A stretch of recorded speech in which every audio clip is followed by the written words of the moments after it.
Unmute చేయండి రమేష్ గారు.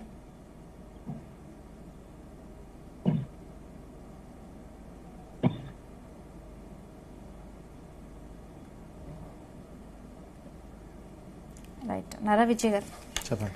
Right, అసలు పోలీసుల స్టేట్మెంట్లో పట్నం నరేందర్ గారు ఒకటి అన్నారు, అసలు ఆయన పేరు కేటీఆర్ గారి పేరు నేను ప్రస్తావించలేదు, సో ఎలా వచ్చింది తనకు తెలియదు అంటూ కూడా ఆయన మాట్లాడడం జరిగింది. సో నిజంగా వాస్తవంగా అలా జరిగే ఛాన్స్ ఉంటుందా అండి?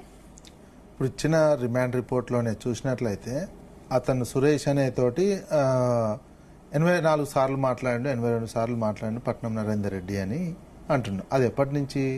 సెప్టెంబర్ 1 నుంచి మొన్నటి వరకు జరిగిన వాళ్ళ కాల్ లిస్టులో ఉందనేది చెప్తున్నటువంటిది.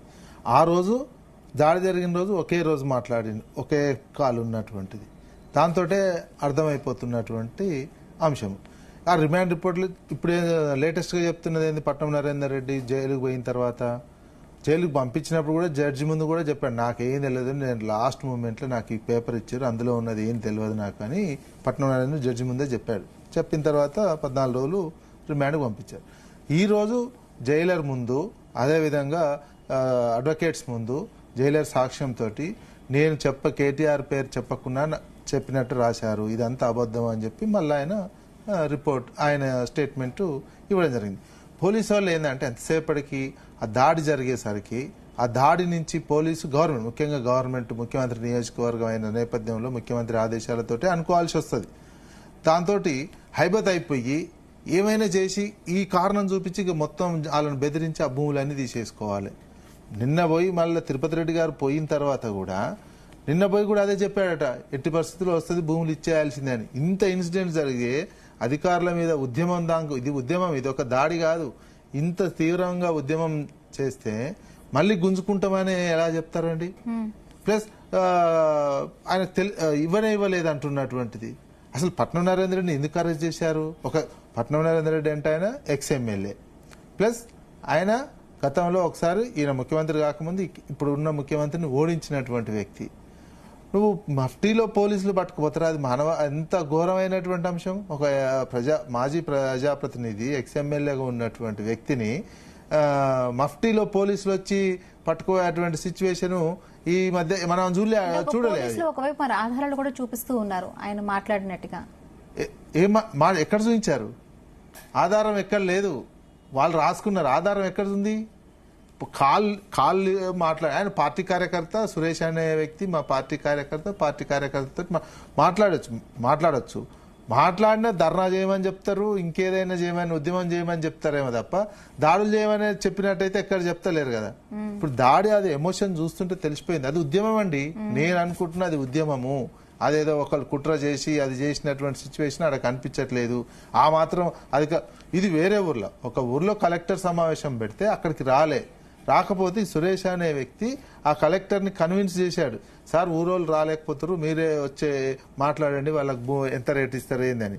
మరి కలెక్టర్ వెళ్ళిపోయి మాట్లాడతాను పోతే వాళ్ళు గో బ్యాక్ అని నినాదాలు ఇచ్చి ఆవేశంతో అది జరిగినటువంటి ఇన్సిడెంట్. దాన్ని ఈ రకంగా ట్విస్ట్ చేసి దీన్నే, ఎందుకంటే జనరల్గా ముఖ్యమంత్రి గారి ఈ మధ్యకాలంలో ముఖ్యమంత్రి గారు మాట్లాడుతున్నాయి కూడా రెచ్చగొట్టేటట్టే ఉన్నాయి. తన్నాలే, కొట్టాలి, పేగులు మెడలు వేసుకుంటా, తొక్కుతా, ఎక్కుతా, ఇవన్నీ ముఖ్యమంత్రి స్థాయిలో మాట్లాడుతుంటే ప్రజలు కూడా అదే ఎమోషన్కి గురయ్యారు.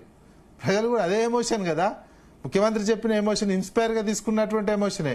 నువ్వు ప్రతిపక్ష పార్టీ వాళ్ళని తొక్కుతా, కొడతా, నరుకుతా అని అన్నప్పుడు, వాళ్ళకు బాధ అయినప్పుడు అధికార పార్టీకి సంబంధించినటువంటి అధికారులు వస్తే అధికారుల మీద తిరుగుబాటు చేస్తున్నటువంటి అంశం ఇది. ముఖ్యమంత్రి ఇచ్చినటువంటి ఇన్స్పైరింగ్ తోటే వాళ్ళు చేసినటువంటిది, తిరుగుబాటు చేయాలి అన్నట్టు తిరుగుబాటు చేసినటువంటిది. ఆ రకంగా చూడాలి. భూమి జానడు ఈ రోజు ప్రెస్ కాన్ఫరెన్స్ లో అంటున్నారు వాళ్ళు, వచ్చినటువంటి భూమి పోతున్నటువంటి రైతాంగం, జానడు భూమి పోతేనే ఎవడైనా గుంజుకుంటా అంటే ప్రాణాలు పోతుంటుండే సార్, మేము ఎట్లా భూమి వదులుతాము అని వాళ్ళు చెప్పారు. అంత ఎందుకంటే వాల్యూ వచ్చినటువంటిది, వ్యవసాయం చేసుకొని బతుకుతున్నటువంటిది, మేము ఆ స్థాయిలో ఉద్యమం చేస్తున్నటువంటి వాళ్ళని పట్టుకొని వాళ్ళని ఏదో నేరస్తుల్లాగా ఇంటర్నెట్ బంద్ చేసి తీవ్రవాద అర్ధరాత్రి పోయి పోలీసులు, వందలాది మంది పోలీసులు పోయి వాళ్ళని మహిళలను బెదిరించి మగవాళ్ళనందరినీ తీసుకుపోయి పిచ్చి కొట్టుడు కొట్టి వాళ్ళు నడవలేనటువంటి సిచ్యువేషన్లో ఉంటే 9 నెలల గర్భం ఉన్న ఇంట్లో ఎవరు లేరు. ఇప్పుడు వాళ్ళ అమ్మాయికి చూపించడానికి కూడా ఎవరు లేరు, హాస్పిటల్లో చూపించడానికి. ఆమె ప్రెస్ కాన్ఫరెన్స్ లో చెప్తుంది 9 నెలల గర్భం ఉంది, ఎక్స్రేకి పోవాలి, స్కానింగ్కి పోవాలి అన్నటువంటిది. ఇంట్లో ఎవరు లేరు.